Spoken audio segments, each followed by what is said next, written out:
আজকের এই ব্যাখ্যামূলক আয়োজনে আমরা দারুণ একটা বিষয় নিয়ে কথা বলব।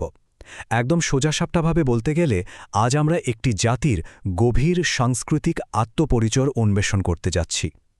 এমন একটি জাতি যাদের ইতিহাস এবং প্রতিদিনের জীবনযাপন শুধুমাত্র বাহ্যিক কোনো উপাদানে সীমাবদ্ধ নয়, বরং তা ভীষণভাবে প্রথিত তাদের মননে। আজ আমরা বাঙালি মননের এমন এক দিক উন্মোচন করব যা যুগ যুগ ধরে বিশ্বের দরবারে তাদের এক অনন্য রূপ দিয়েছে। চলুন এই মননশীল যাত্রায় অংশ নেওয়া যাক। ঠিক আছে, চলুন বিষয়টির একেবারে গভীরে যাওয়া যাক। আচ্ছা, যখনই বাঙালি শব্দটি উচ্চারিত হয় সবার আগে ঠিক কি মাথায় আসে? বাঙালি বলতে কি শুধু এমন কাউকে বোঝায় যে সুস্বাদু মাছের ঝোলে মজে থাকে, নাকি এমন কাউকে যে ফুটবল নিয়ে প্রবল মাতামাতিতে মেতে ওঠে, নাকি এই সাধারণ প্রচলিত ধারণাগুলোর বাইরে গিয়ে বাঙালির আসল পরিচয় লুকিয়ে আছে অন্য কোথাও? প্রশ্নটা কিন্তু খুবই গুরুত্বপূর্ণ, কারণ এটি আমাদের বাধ্য করে সাধারণ চিন্তাধারার খোলস ভেঙে আরও গভীরে তাকাতে। একদিকে যেমন রয়েছে আমাদের পরিচিত সেই বাহ্যিক ধারণাগুলো, ওই যে মাছ বা ফুটবলের প্রতি তীব্র আবেগ, এগুলো মিথ্যা নয়, তবে এগুলোই কিন্তু সম্পূর্ণ সত্য নয়। অপরদিকে রয়েছে মূল বাস্তবতা, যা হলো বাঙালির আসল হাতিয়ার, তাদের মগজাস্ত্র। বাঙালি এমন এক জাতি যে অজানাকে ভয় পায় না, বরং সেই অজানা বিষয়টিকে প্রশ্ন করতে সবচেয়ে বেশি ভালোবাসে। এই নির্ভীক বুদ্ধিবৃত্তিক ক্ষমতায় তাদের প্রকৃত আত্মপরিচয় গড়ে তুলেছে। বাহ্যিক বিষয়গুলো জীবনের একটা অংশ মাত্র, কিন্তু আসল চালিকা শক্তি হল এই তীক্ষ্ণ মেধা। তাহলে চলুন শুরু করি আমাদের প্রথম পর্ব দিয়ে যুক্তিবাদের শিকড়। জানেন তো, এই বুদ্ধিবৃত্তিক উত্তরাধিকার কিন্তু রাতারাতি তৈরি হয়নি। এটি জন্ম নিয়েছিল একেবারে ঐতিহাসিক প্রয়োজনে। একটু পেছনে ফিরে তাকালে দেখব, যখন সমাজ গভীর কুসংস্কারে আচ্ছন্ন ছিল, চারিদিকে যখন শুধুই অন্ধবিশ্বাসের জয়জয়কার, তখন এই বাঙালিরাই কিন্তু প্রথম রুখে দাঁড়িয়েছিল। এটি ছিল অন্ধবিশ্বাসের বিরুদ্ধে এক তীব্র বুদ্ধিবৃত্তিক বিদ্রোহ। সে সময় সমাজের অন্ধকার দূর করার জন্য যুক্তিকে হাতিয়ার হিসেবে বেছে নেওয়া ছাড়া আর কোনো বিকল্পই ছিল না। আর এটি চমৎকারভাবে তুলে ধরে সেই ঐতিহাসিক ক্রমবিকাশকে। এটি কেবল কয়েকটা নাম নয়, বরং অনেকটা রিলে রেসের মতো। প্রথমে রাজা রামমোহন রায়ের যুগ, যিনি সমাজের গভীরে ঢুকে সংস্কারের বীজ বপন করেছিলেন। এরপর এলেন বিদ্যাসাগর, যিনি তার অদম্য জেদ আর সংকল্প দিয়ে সেই সংস্কারকে প্রাতিষ্ঠানিক রূপ দিয়েছিলেন।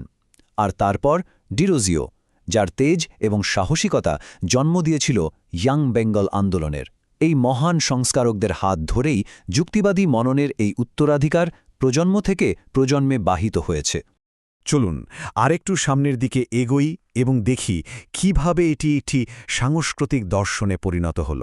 সবকিছু অন্ধভাবে মেনে নেওয়া পাপ, এটি কোনো সাধারণ বাক্য নয়। এটি ছিল সেই সময়কার সংস্কারকদের একেবারে মূল মন্ত্র। তারা শিখিয়েছিলেন যে যুক্তি হল আসল ধর্ম। কোনো কিছু যাচাই না করে অন্ধের মতো মেনে নেওয়াকে তারা রীতিমতো অপরাধ হিসেবে গণ্য করতেন। আর এই প্রশ্ন করার প্রবণতাই ধীরে ধীরে বাঙালির এক অবিচ্ছেদ্য সাংস্কৃতিক উত্তরাধিকারে পরিণত হয়েছে। এবারে আমরা প্রবেশ করছি আমাদের দ্বিতীয় পর্বে, তর্কের শিল্প বা আড্ডা। চলুন বিতর্ক শব্দটির সংজ্ঞা নতুন করে ভাবা যাক। সাধারণ চোখে বিতর্ক মানেই হয়তো সংঘাত বা ঝগড়া মনে হতে পারে, কিন্তু বাঙালির প্রেক্ষাপটে গল্পটা সম্পূর্ণ ভিন্ন। এখানে তর্ক মানে হল আস্ত একটি বুদ্ধিবৃত্তিক ব্যায়াম। চা হাতে নিয়ে যখন কয়েকজন প্রবল তর্কে মেতে ওঠেন, তখন তারা আসলে একে অপরের সাথে ঝগড়া করেন না, বরং তারা এই তর্ক বা আড্ডাকে ব্যবহার করেন তথ্যের একেবারে গভীরে পৌঁছানোর একটি সিঁড়ি হিসেবে। বলা যায় এটি মস্তিষ্ককে সচল রাখার এক দুর্দান্ত উপায়। ব্যাপারটা সত্যিই দারুণ মজার। বাঙালির এই বিশ্লেষণী মনন সব জায়গায় সমানভাবে কাজ করে। চায়ের দোকানে বসে তারা যেমন অত্যন্ত গাম্ভীর্যের সাথে আইনস্টাইনের আপেক্ষিকতাবাদ নিয়ে চুলচেরা বিশ্লেষণ করতে পারেন, ঠিক তেমনি একই রকম উৎসাহ ও যুক্তির সাহায্যে ইস্টবেঙ্গল আর মোহনবাগানের খেলায় রেফারি ঠিকমতো অফসাইড দিয়েছেন কিনা তা নিয়েও গভীর তর্কে মেতে উঠতে পারেন। বিষয়বস্তু যাই হোক না কেন, যুক্তির কাঠামোটি কিন্তু সবসময় একই রকম মজবুত থাকে। এবার আসা যাক পর্ব ৩-এ, বিজ্ঞানের অগ্রদূত। এই যে যুক্তিবাদী মনন, এটাই কিন্তু জন্ম দিয়েছে বিশ্বমানের বিজ্ঞানীদের। যেমন ধরুন জগদীশচন্দ্র বসুর কথা, যিনি তার অকাট্য যুক্তি আর গবেষণার মাধ্যমে প্রথম প্রমাণ করেছিলেন যে গাছেরও প্রাণ আছে। এরপর সত্যেন্দ্রনাথ বসু, যার প্রখর গাণিতিক যুক্তির কাছে মহাবিশ্বের ক্ষুদ্রতম কণাকেও মাথা নত করতে হয়েছিল, যা আজ বোসন কণা নামে পরিচিত। আর মেঘনাদ সাহা, যিনি ল্যাবরেটরি গবেষণায় এক নতুন দিগন্ত উন্মোচন করেছিলেন। এই যুগান্তকারী আবিষ্কারগুলোর পেছনে মূল চালিকা শক্তি ছিল সেই একই সাংস্কৃতিক ডিএনএ, সবকিছুকে প্রশ্ন করার অদম্য সাহস। ইতিহাস তো হল, এবার আসি পর্ব 4-এ, আধুনিক যুক্তিবাদী।